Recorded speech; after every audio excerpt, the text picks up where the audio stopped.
really excited. I do kind of. Yeah, so, do you know more? Good evening. Good evening. And welcome. I'm Keith Ross. I'm the founder with my wife Suzanne of the Raven Foundation. And it is my pleasure to welcome you to the Loyola University Museum of Art for the 2011 Raven Award presentation. Tonight's event is being recorded for our partner, WBEZ Chicago Amplified, an audio archive of educational and arts events around Chicago. So we would ask if you would silence your phones and PDAs, it would be greatly appreciated. We are delighted and thrilled that Stephen Schwartz and his wife Carol are here this evening. Stephen's been spending a lot of time in Chicago preparing for his musical adaptation of Studs Terkel's book, Working. It's opening tomorrow night at the Broadway Playhouse. Stephen, we wish you great success with Working, and we look forward to seeing the show. We are also pleased to have last year's Raven Award recipient, Heidi Stillman of Looking Glass Theater, with us tonight.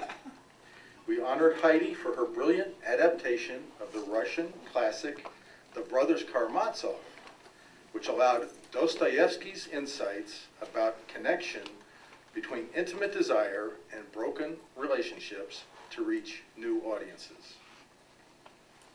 Suzanne and I founded the Raven Foundation 4 years ago as an educational, not-for-profit foundation with the mission of making religion reasonable, violence unthinkable, and peace a possibility.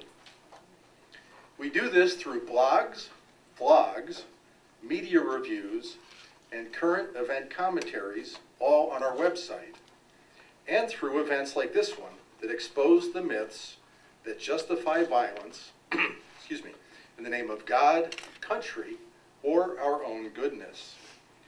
We insist that if you use violence to achieve your ends, you must give up your claim to being good. We are honoring Stephen tonight for his creativity in rendering those themes in song and story in the Broadway musical Wicked, something Suzanne explores in depth in her book, The Wicked Truth, When Good People Do Bad Things, which is our gift to you tonight. Stephen found a way to soften the hearts of audiences across America and around the world so that we can begin to see how good people like ourselves can do very bad things indeed. Now, the idea that good people are the ones doing bad things in today's world is a minority opinion. The prevailing opinion is that good people do good things, and bad people do bad things, especially when it comes to violence. Conventional wisdom maintains this rigid distinction. For example, when good people are violent, we justify our violence as defensive. But when bad guys are violent, we condemn their violence as aggressive and unprovoked. It is a difference that we elevate to the highest importance because it allows good people to perpetrate violence without moral ambiguity, while we are condemning the violence of our enemies. At the Raven Foundation, we call this the myth of good and bad violence, and it is self-consciously on display in the 1939 movie, The Wizard of Oz. When the witch wants to kill Dorothy to get the ruby slippers, we call her wicked, and her violence unjust. And if she had succeeded, we would have called Dorothy's death a murder. But when Dorothy needs to kill the witch in order to have her wish granted by the wizard, we don't even think of it as violence. The nasty old woman is simply getting what she deserves, and her death is a cause for celebration. Let me be very clear about one thing. At the Raven Foundation, we do not deny that there is a difference between wicked witches and good little girls, or between dictators and oppressed people, as we see playing out today in the Middle East. It is all too painfully obvious that people do exist who use brutal force against innocent victims without any moral qualms whatsoever. But at Raven, the question that occupies us is whether this distinction between good and bad violence helps end violence or actually makes things worse. We believe that it makes things worse for a simple reason. It is extremely rare that anyone engaging in the use of violence self-identifies as a bad person or that their violence was unprovoked. It may be so rare that it never happens, but I hesitate to say never. Yet it seems that if you listen to the stories of those engaged in violence, what you find is that each side is claiming that their violence is defensive and their cause just, while accusing their enemies of being ruthless monsters whose death would be good news. Here's the irony. If you desire peace, but cling to the myth of good and bad violence, you may find yourself on an endless and violent crusade to rid the world of violence. You, in fact, may become your own enemy and discover that you are the true obstacle to peace. The tour de force that we celebrate tonight is a global blockbuster that completely shatters the myth of good and evil. Glinda, the paragon of goodness, launches the musical with this question: are people born wicked, or do they have wickedness thrust upon them? The show does more than entertain us, which, let's admit, it does to perfection. It erases the line separating good people from wicked witches, forcing us to rethink what it means to be good and the morality of celebrating anyone's death. In just a moment, Suzanne and Stephen will explore these themes more deeply, looking for resonances with life on this side of the rainbow, and then we'll open the floor for your questions. But before we make the award presentation, I'd like to formally introduce Stephen Schwartz by presenting a few highlights from his prolific and noteworthy career. In addition to Wicked and Working, his musicals include Godspell, Pippin, and The Magic Show. He collaborated with Leonard Bernstein on the English text for Bernstein's Mass and wrote the title song for the play and movie Butterflies Are Free. Stephen has received many honors, including 3 Academy Awards, 4 Grammys, and 4 Drama Desk Awards. In 2009, he was inducted into the Songwriters Hall of Fame, and he has a star on the Hollywood Walk of Fame. Stephen is also very active as a mentor under the auspices of the ASCAP Foundation, where he conducts musical theater workshops in New York and Los Angeles, and he is currently president of the Dramatists Guild. Tonight, we are humbled and delighted to be able to add to Stephen's list of awards. Stephen, will you please join me at the podium?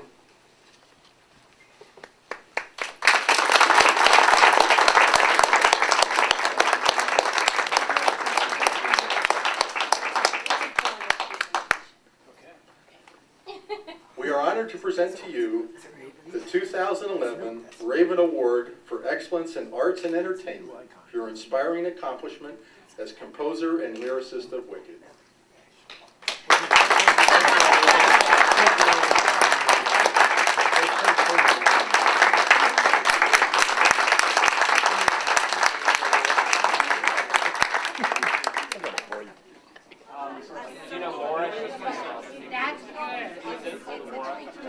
So I want to thank Stephen again for being here. He has been an inspiration to me. When I saw the show for the first time, I was blown away. I do admit in my book that I resisted going to see the show because I didn't want the movie to be spoiled. I knew you were going to spoil the happy ending where the good girl, melts the witch and we all get to celebrate. I just had this awful feeling it was going to be ruined for me. And it was, but Really? Strangely, I'm thanking you for that. It really is an important celebration to call into question, and you do that beautifully with the show. And so let's just launch in. I really want a chance to talk with you about the deeper themes Okay. that you explore in the show, because it really, it's an extraordinary piece of entertainment, and it goes by at an amazing pace. It flies by. And when you stop and rewind the tape and listen to those lyrics, you discover some profound thoughts and concepts being explored. So can you tell us a little bit about the first, your first notion of the musical? Because I understand that you just heard the title of Gregory Maguire's book and you thought, I got to tell that story. Absolutely. What was it about it? Well, the fact that someone had written this book called Wicked, that was the Oz story, which is one of the Central American myths. It's one of the few stories in America that everybody seems to know. And, you know, once I started thinking about this, I became very aware that you literally cannot get through a day in America without seeing some reference to the movie of The Wizard of Oz. Somebody on the news, or in a magazine, or in a sitcom, or in the newspaper will be saying, there is no place like home, or, you know, and your little dog too, or, you know, I think we're not in Kansas anymore, or whatever. It is so central to our culture, and therefore the Wicked Witch, who in the book and the movie does not even have a name. She's simply referred to as the Wicked Witch of the West in this case, is therefore a quintessential villain in our eyes.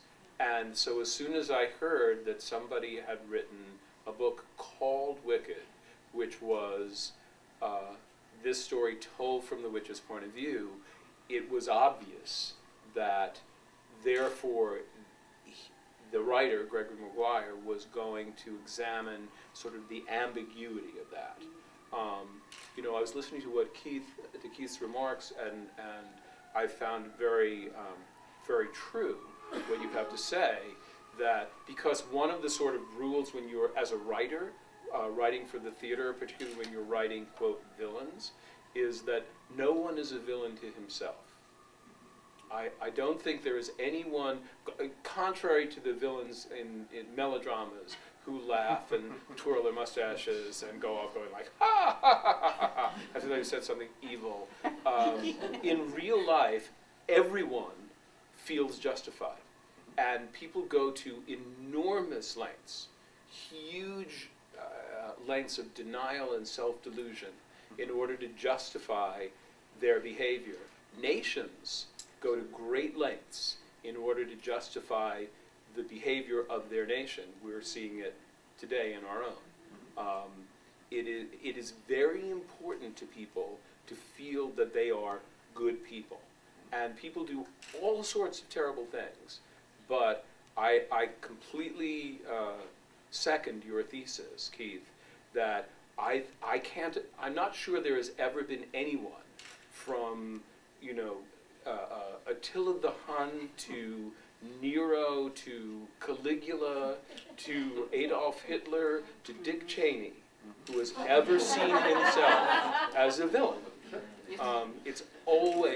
They always are justified, regardless of how completely heinous their behavior.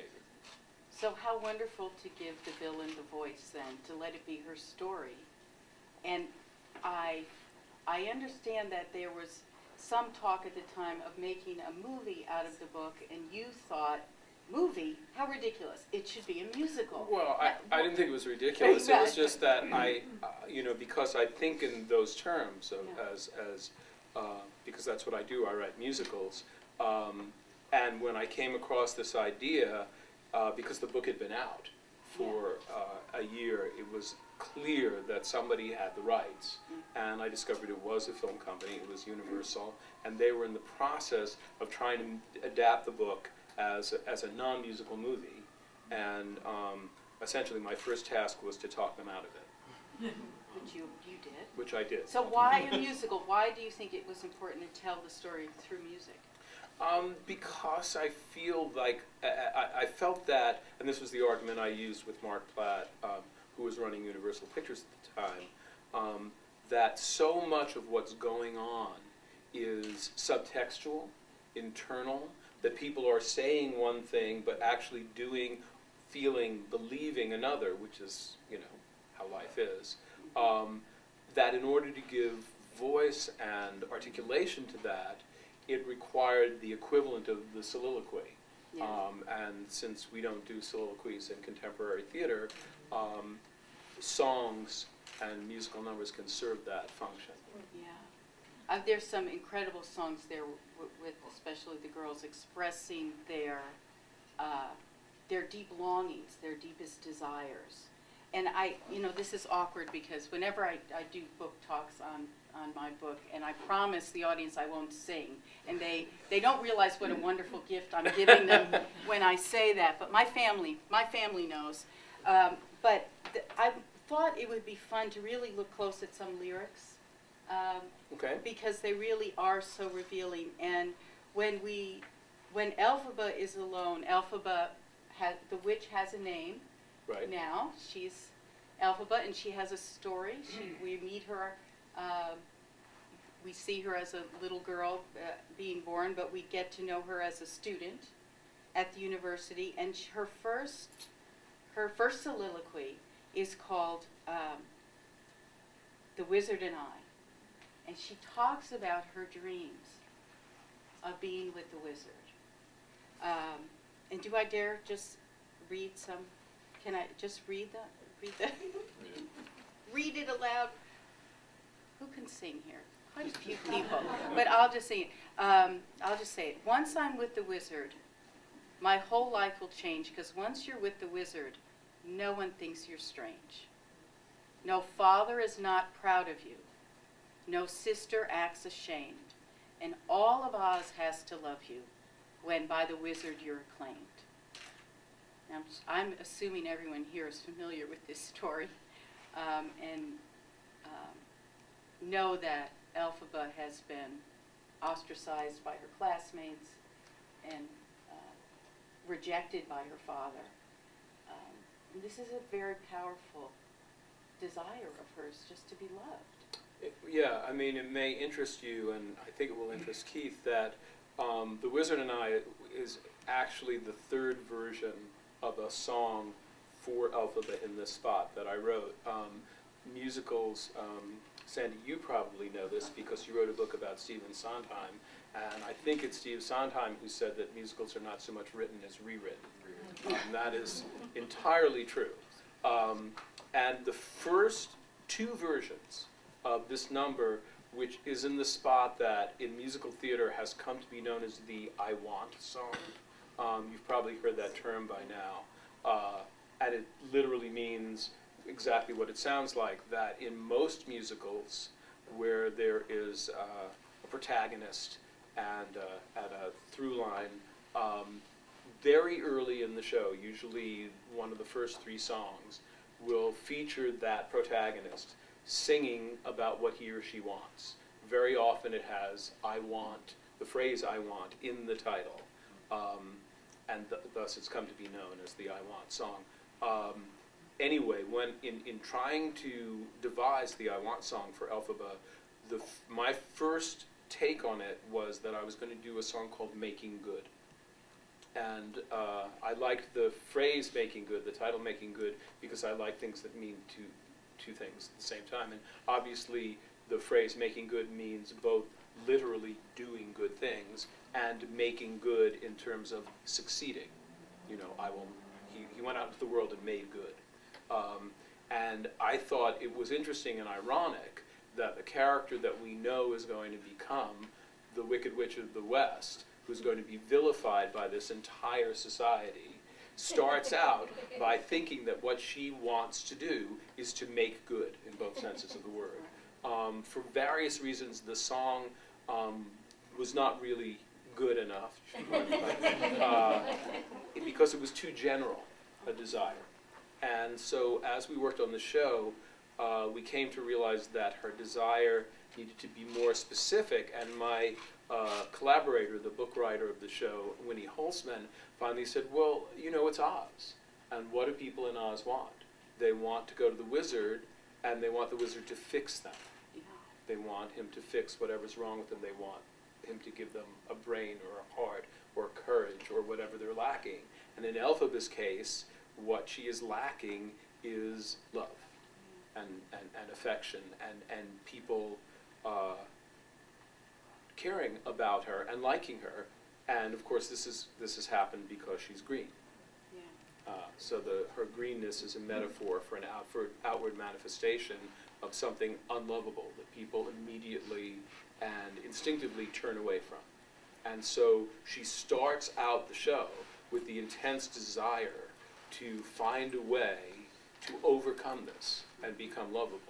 And her trajectory, her arc, as we say in the course of the show, is to come to realize at a certain point that in order to achieve that desire, it comes, as she says in a later song, it comes at too high a cost. She's going to have to basically sell out the things that she really believes in, and compromise her ideals. And ultimately, she finds she can't do that, and so she is willing to take on the label of wicked, Yeah.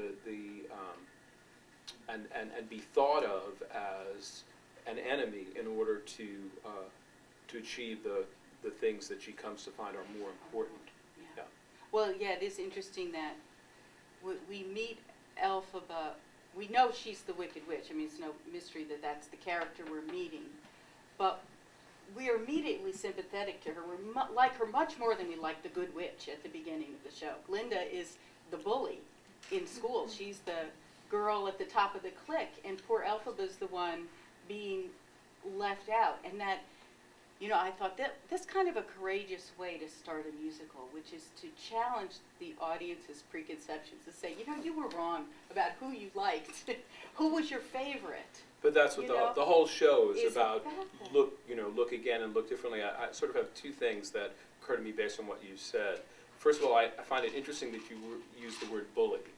As we know, we are in a time of increased attention on and concern about bullying, because now there are new ways to bully, over the internet. And a recent study, we tend to think of bullies as sort of like the outcasts, but they're angry and therefore they pick on other kids to project their anger, etc. But a recent study has shown that actually the bullies tend to be the most popular kids in school. So I found that interesting that you used that word. There was something else I was going to say that has now gone out of my sieve-like brain. Presumably it will return. Well, why do you think that? Why are the popular kids, or what is it about popularity and bullying that go together? Well, they feel that they have power, and they feel they can get away with it, Yeah. and they're right. Yeah. They do, and certainly you They believe see, their own press. Yeah, they do. Well, and they have sycophants around them that are Mm-hmm. bullying their, And if you notice, a lot of leaders do that. They surround themselves with people who will not challenge them, who will merely praise them and support them and continue to validate them. And the more they do that, the more they don't question their own choices and decisions, which leads them sometimes to do very bad things. Yeah. Well, one of the things I really love that you did in the show, which is, as Keith was saying, is erasing that boundary line between good and evil. And one song that I just got such a kick out of and continue to love is What Is This Feeling? Because we've got the good witch and the bad witch standing on opposites. The way the staging is brilliant too, because they're set up to be sort of, you know, opposite mirror images of each other. And they sing what sounds like a love song. If you just read the lyrics, which is what, I will read the lyrics because it's lovely. Let's see, it starts after the It starts with what is this feeling? Starts It's a sudden- after. I'll find it. Kind of form. Yeah, there it is. There it is. Okay, after there it What is is. this feeling so sudden and new? I felt the moment I laid eyes on you. My pulse is rushing. My head is reeling. My face is flushing. What is this feeling? Fervid as a flame. Does it have a name? Yes. Yes. Loathing. Loathing. It's brilliant because not only is the line between good and evil being blurred, so are you making an interesting correlation between love and hate here. Well, this song also was not the first solution. It was actually the fifth solution for this spot. And two people were kind of inspired, finally, kind of solved the song. Again, Winnie Holzman. Before Winnie Holzman's, one of her mentors is a wonderful writer named Arthur Lawrence, who wrote the books for West Side Story and Gypsy, among others. And we would consult with him from time to time as we were working on the show, because he is a champion of and mentor of Winnie's. And at a certain point, he talked about that there's an exhilaration. In fact, I used the word exhilaration in the lyric. There's an exhilaration in hating someone so much.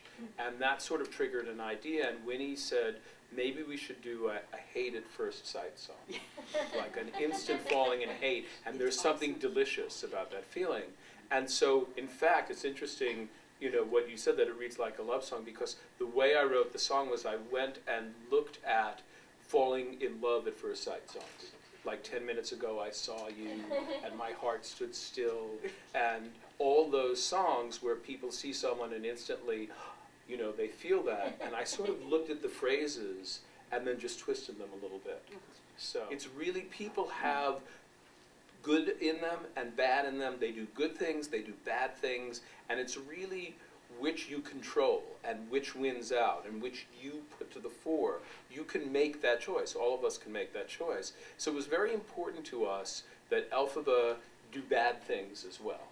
Yeah. And Winnie was the one, right when we first started the show, who was insistent that she betray her friend by basically stealing the guy that her friend loves. Yeah.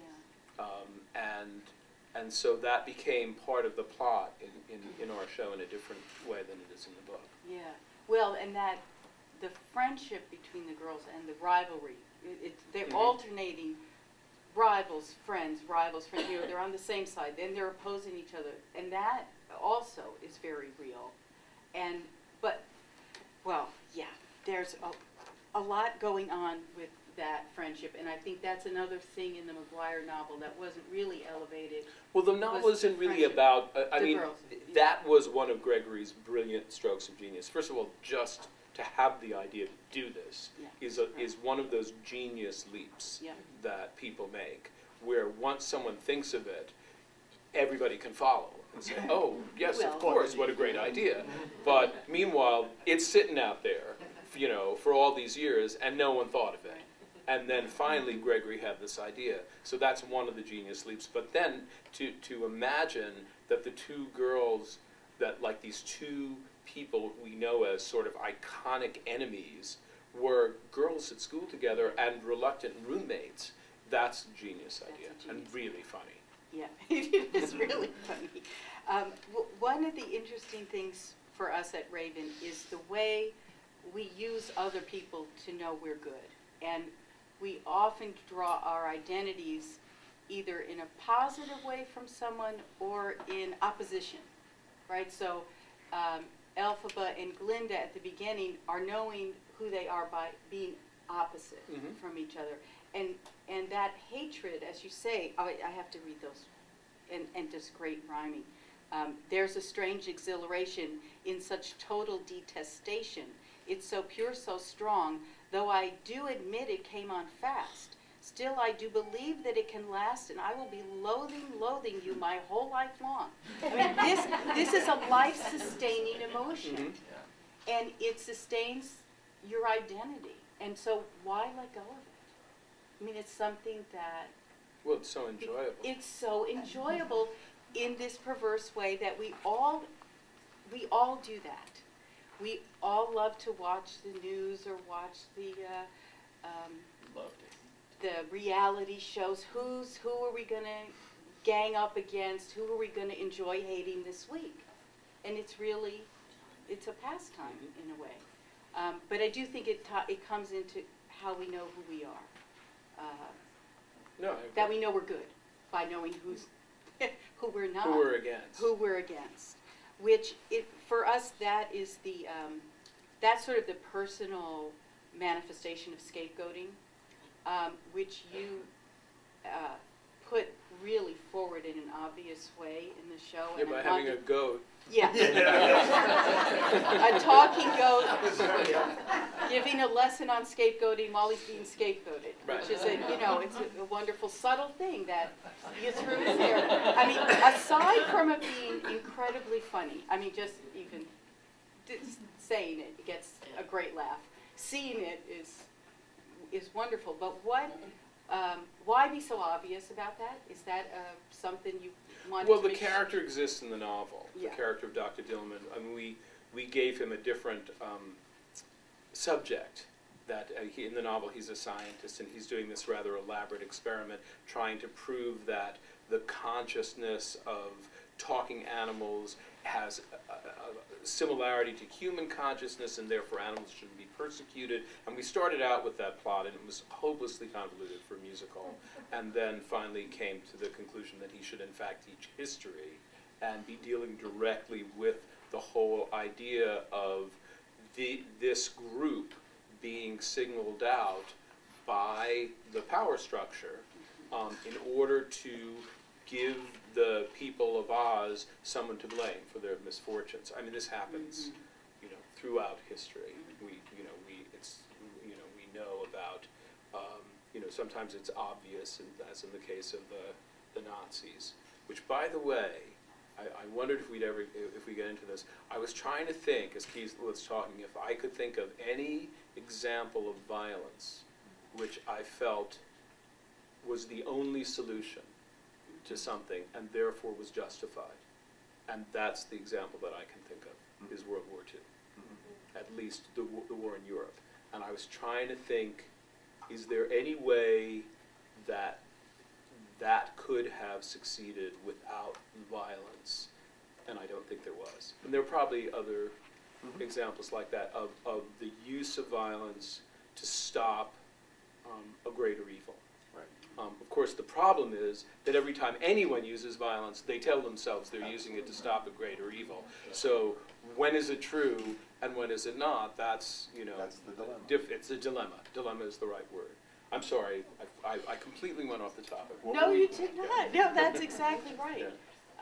Because that's the question that you raised. Oh, scapegoating. in the I was show. thinking about the Nazis, but we do it today. I mean, it's fascinating to see the people in American society, and this has been going on since as long as I can remember, since I was sort of sentient.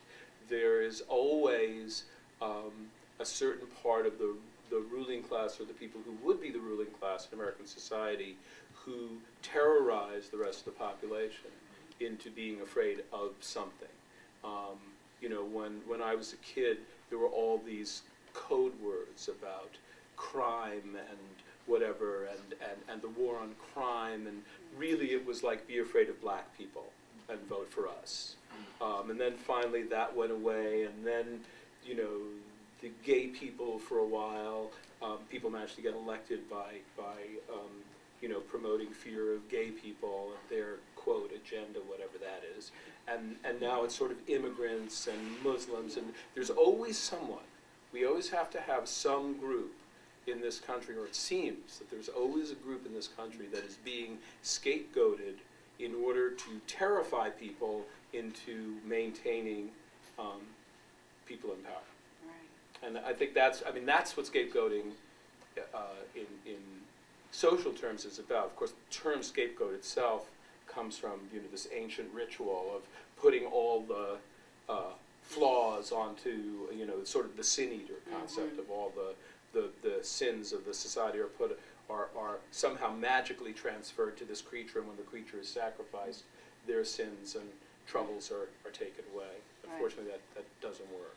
Well, as you say, though, it does work temporarily. Yes. The fear, the community gets united, the problems dissipate as we unite against someone, and I think that the wizard speaks to this a lot in the show. Yes. He has a line in the show where he says, when Elphaba discovers that he is the one who's been scapegoating the animals in order to keep himself in power, and he, in his attempt to justify himself, and he truly believes that he's justified, he says, when I came here to this place, to Oz, there was discontent and discord, and people were at each other's throats. And where I come from, i.e. America, we all know that the best way to bring people together is to give them a really good enemy. And so he's made this conscious choice to do that, and it works. sadly, that's why we keep doing it, because it does work. But, so the question really that's raised is, how do we then, as, not the people in power, we're the citizens of Oz, how do we tell when when a scapegoating accusation is happening, and when our leaders are really giving us a real reason to be afraid? Well, because scapegoating is always a generality. It's always a group, as opposed to a specific individual. It's not that there aren't specific individuals who are dangerous to society and dangerous to, the other individuals' well-being. Of course there are. It's when it is an entire group of people that it's pretty obvious that's what's going on. But we fall for it all the time. We do. And the people making the accusations, as you say, are falling for it. The wizard believes. Yeah, I think what they he's saying. believe it after a while. Yeah, because it's hard to... Or maybe they believe it right at the beginning. Because this is what we were talking about before. This is the most, to me, the trickiest thing and the most treacherous thing about what you guys are trying to do here, is the endless capacity for people to justify their own behavior. And that's tough to fight, because if you feel you're justified, you feel you're justified. Even if you've had to twist the logic and reality around to do it, nevertheless, people do that. And we all do it. I do it too. I mean, it's just a part of you, an unfortunate thing that comes with being human. And one has to be really rigorously aware of that and monitor oneself, I think, and speak out when you identify it happening. And you see. Yeah. Well, and you give models of that in the show, which I think it's very powerful, because part of the resistance to admitting you're making these sorts of scapegoating situations is to admit you've made a mistake, that you're not as good as you thought you were, right? And Glinda, to me, is very heroic. I was going to say earlier that she's actually the hero. I agree. I think she is. And can you talk about the sequence of Down at the Oz Dust? Is that the name of the song? Not Down at the Oz. Oh, the Dancing Through Life. Dancing Through Life. It starts with Dancing Through Life. Well, that's the beginning of the first chink in the armor of Glinda, because Glinda is a person from a very privileged background. She's always gotten everything that she wants. She's beautiful, she's popular, she's rich. She has a funny line that Winnie wrote for her in the beginning of the show, when something happens and things don't go the way she had wanted to go, and she's so stunned. She says, there's something wrong. I didn't get my way. I think I need to lie down. It's so stunning to her that she didn't get her way. And then she sort of gets egged on into a bullying prank by a couple of mean girls, other popular girls, to trick Elphaba to coming to this dance wearing a funny hat, and so that everybody will laugh at her.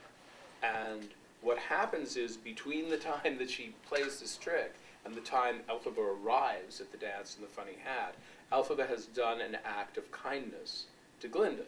She does it because Glinda's done something for her sister. And so she, in order to repay her, she does her an act of kindness, which Glinda learns about just before Elphaba arrives in the hat. And to her credit, instead of constructing some elaborate self-justification, she feels terrible. And she actually begins to change her behavior. This is not to say that then she does all good things for the rest of the show, nor the rest of the story, nor in fact is Elphaba. But ultimately she starts down a road to be a different person than she would have been if she had never met Elphaba. And then in the end of the show, of course, she is the one who actually carries out the actions that get rid of the oppressive regime of the wizard. And she makes a speech at the end of the show. And it's interesting, when that speech was not in the show for a long time. In fact, it wasn't in the show when we opened in San Francisco. And one of the executives at Universal, a very smart woman named Stacy Snyder, said, I feel like you're missing, the show doesn't quite, Glinda's story doesn't quite end. And we get it, but we really need to have that moment. And so we added this speech where she drops all pretense and basically says, we've been through a frightening time, and there will be other times and other things that frighten us. Good to remember. And then she says, and if you let me, I'd like to try to help. I'd like to try to be Glinda the Good. She doesn't even claim that she is Glinda the Good. She just wants to try to do good things, and that's about as heroic as we all can get. Oh, it's an incredible moment of humility. Yes. That is what we need to model.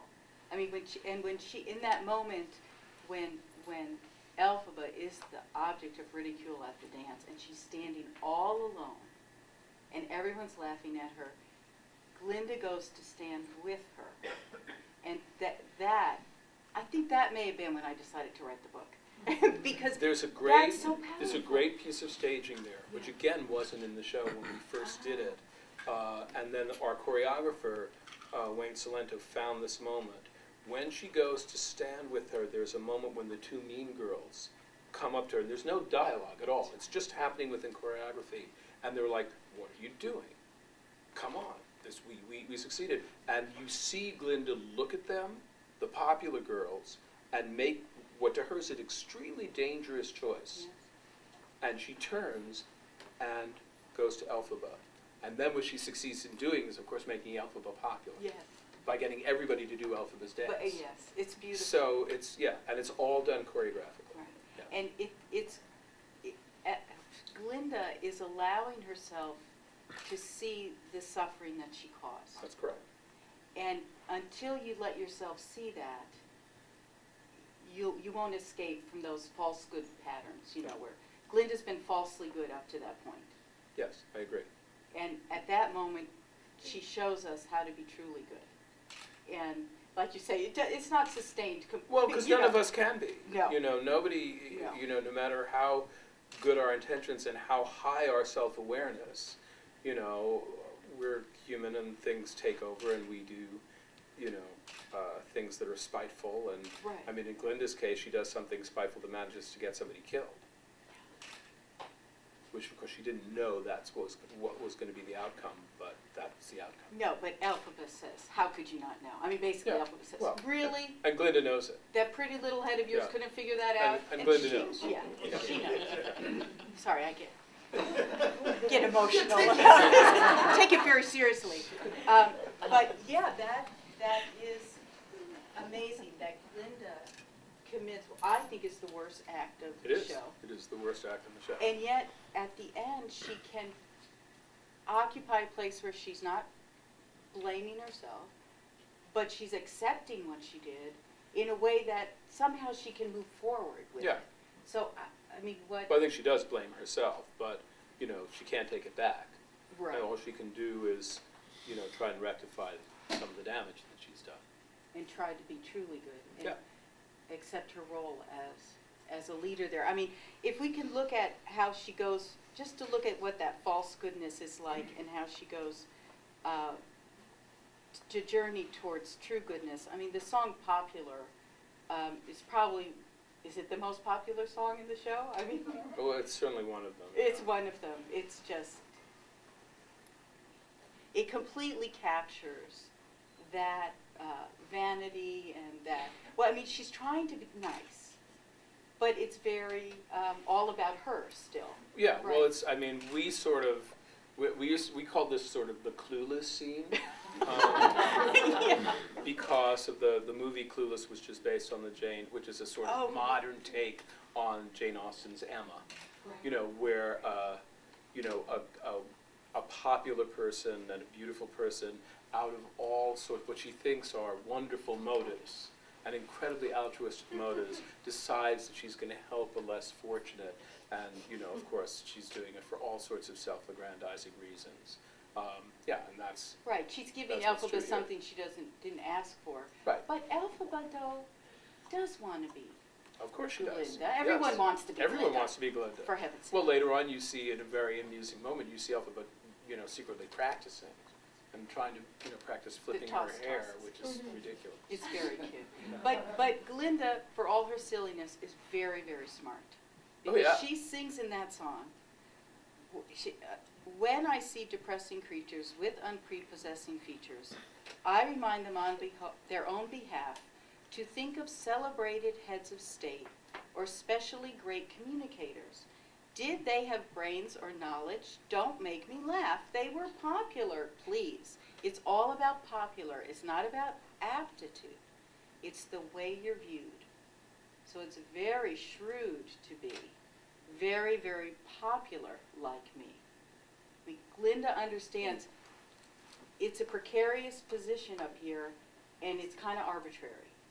Yeah, that's how the world works. That's yeah. That it's all about who's popular.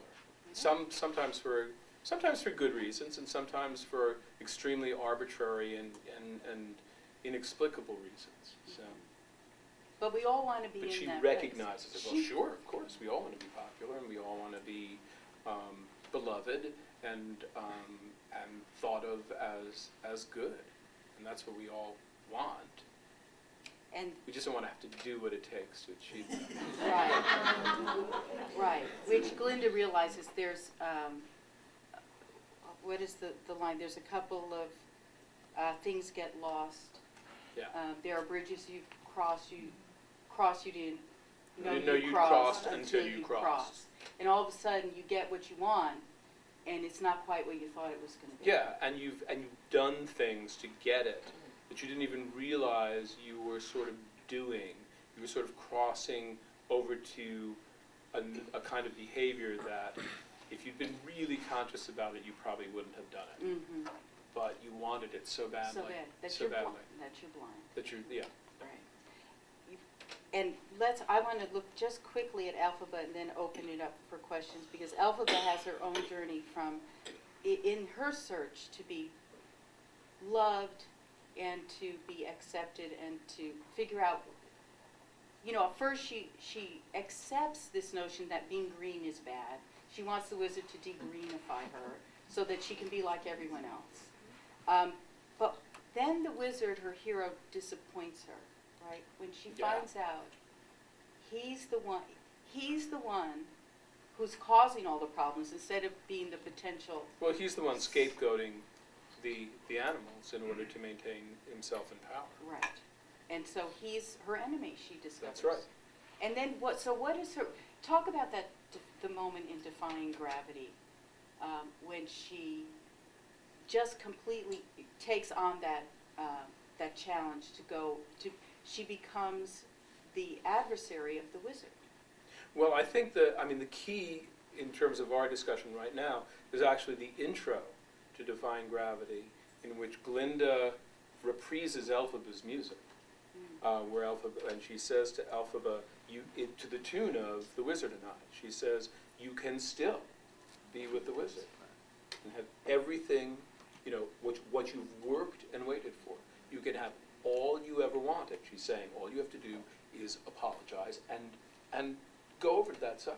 You can have all you ever wanted, and Elphaba says, I know, but I don't want it. And then she realizes that's not true. She still wants it, but she can't want it because it comes at too high a cost. And then, and in doing so, she suddenly feels herself come into her own power. It's like realizing that she can't allow herself to want something that comes at the cost of causing suffering to other people and blah, blah, blah. I don't mean to sound, like Mother Teresa or whatever, but, No, go ahead. she can't do it. Right. And as soon as she faces that, not just facing that she can't do it, but that she really wishes she could do it, and is choosing, making the choice not to, which is an active, powerful thing to do, she suddenly becomes powerful. And the very next words out of her mouth are, something has changed within me. And that's when she starts to own her power. And she starts down a path that's going to not make her very happy. But it's a path that she feels she has to choose. And we, of course, feel she does too. Yeah. Well, right. But it's like she ricochets from one extreme to the other, from complete adoration of the wizard to complete detestation. And as you say... Well, I don't think it's a matter of detestation. No. It's a matter of... It's not... Because detestation, as we show in Loathing, is superficial. This isn't superficial. This guy is doing something really bad, and she has to resist it. It's not that she doesn't like how he wears his clothes or he has a funny accent or something. It's not that she detests him. It's that she is going to fight what he is doing. She sets herself against him, and that's I think, a different thing and an important distinction. She sets herself against him, and as you say, things don't quite work out. We get to no good deed. Well, yes, because if you start to fight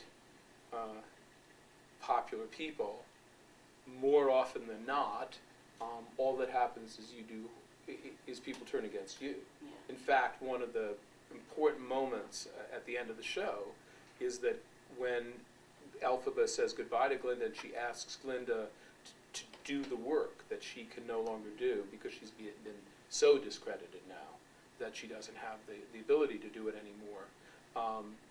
And Glinda says, I'm going to tell everybody the truth, and Elphaba will not let her tell the truth because she says they'll only turn against you. And somebody has to do this. So you have to maintain the facade of being the popular one in order to accomplish this. Yeah. And yet, Glinda tells us the story of Elphaba. Well, we see it. She Right. doesn't tell them. Yeah. In fact, she fudges it because she has promised Elphaba that Yeah. she will never tell the truth. Right. We're not trying to make this look as if Glinda's narrating this entire story, because she's not. Well, she narrates the birth. Yeah, she And tells him at the gets to beginning, be and someone, sympathetic. yeah, and she, Yeah. but then she, she's Yeah. a little sympathy. But when someone says, "Is it true you were her friend?" She's confronted right at the very Yeah. beginning. Someone says, "We heard this rumor. Is it true you were her friend?" And Glinda, for a moment, admits it. She says, "Yes," but then she equivocates. Yeah, Well, depends what you depends what you mean by mean. friend. I mean, we knew each other. We were at school, but it was a long time ago. Right. We were both very young. It's all equivocation Yeah. because she can't publicly own this because she'll lose her credibility. In this case, of course, we come to learn that she's doing it for noble reasons and because she's promised Elphaba. Well, and there is a real love song at the end, which Yeah. the two girls sing to each other. Called For Good. Yeah. Another title that means two things. Yeah, it's fabulous because they show us what a real friendship is like and what real love is like, which is forgiveness, which is allowing yourself to be changed by the other person. I just think that's such a powerful idea, and we forget that sometimes, that a real relationship, real love, it's about letting yourself change and being influenced, being affected by the other person. And also, as you say, asking forgiveness, because both of them have wronged and harmed each other, too. And they acknowledge it. And they go. They can. It's just so sad that Elphaba, that Glinda doesn't know that Elphaba's still alive. Well, because you It's can't have sad. it. Has to I be know. sad. It's very sad. Everybody keeps saying, And it makes you cry. everybody keeps saying, like, oh, you put a happy ending on it, and we're like, no, it's That not a happy wasn't ending at that all. happy. No. No, I mean, there's yeah. tears at the end. Yeah. So before we make people cry up here, let's open it up to your questions.